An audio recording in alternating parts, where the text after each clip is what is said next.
Hello guys! Konnichiwa! Annyeonghaseyo! So it's RB Shinko and right now nandito na naman tayo para sa isang Nitro content. Let's go!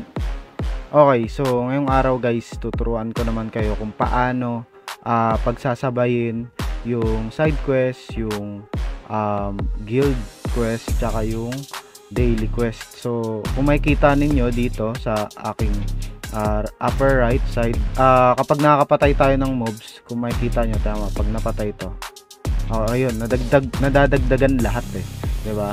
So madadagdagan yung dito sa daily, yung sa guild, tsaka yung sa side quest. So paano ba natin yan magagawa? So punta lang kayo dito sa hamburger na to.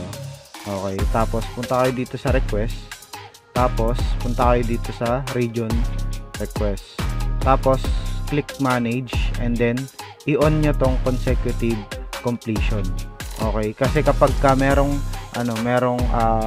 na kompleto na, magte-teleport siya, mag-auto teleport siya dun sa another quest. Okay, so ayun muna yung gagawin nyo. So next step is pwede na tayong kumuha ng mga quest. Okay, so dito halimbawa sa side quest natin, sa side quest, isa lang kasi pwede nyong maano dito makuha. So halimbawa pag in-accept nyo, isa pa lang, tapos pwede kayo mag-accept dito, pero gusto ko sana yung next dito.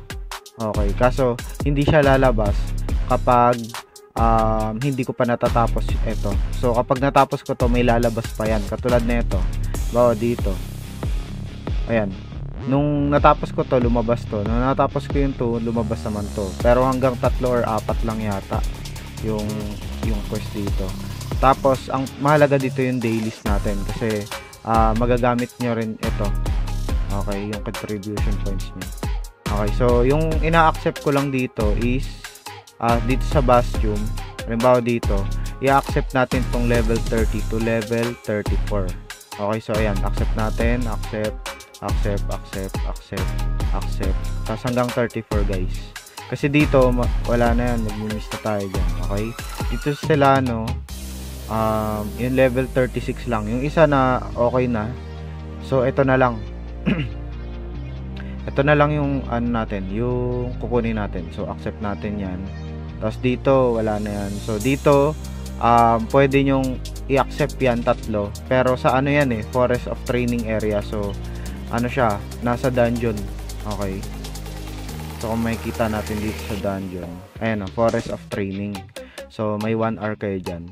Tapos pagdating naman sa guild quest, okay, pwede nyong i-click etong hamburger, tapos punta kayo sa guild, tapos punta kayo sa orders.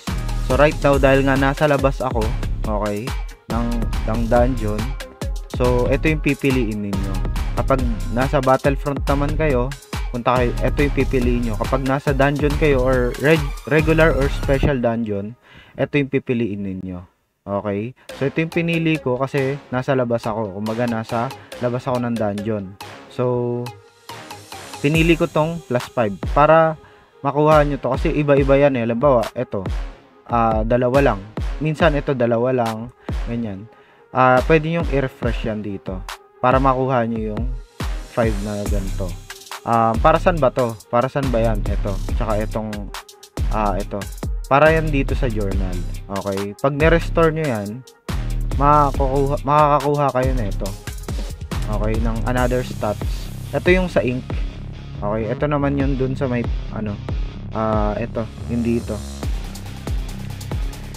para yan dito. So ito, nandito na kami 15%.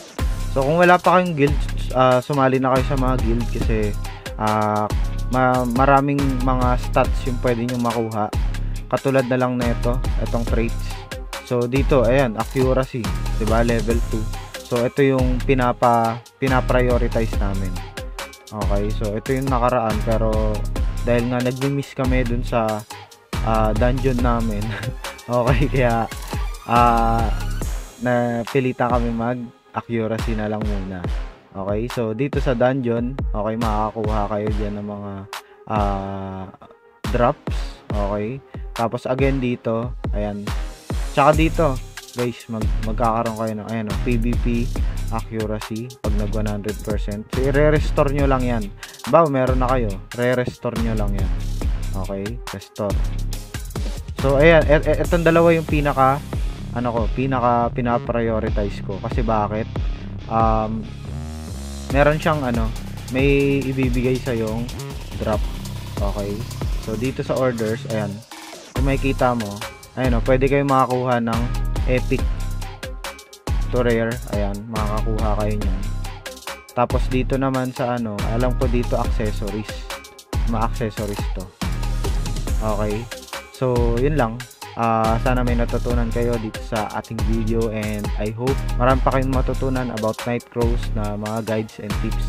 Okay, so follow nyo ako and subscribe to my channel para malaman ninyo yung ibang tips and tricks araw-araw dito sa Nightcrawl. Okay, see you and goodbye. Let's go!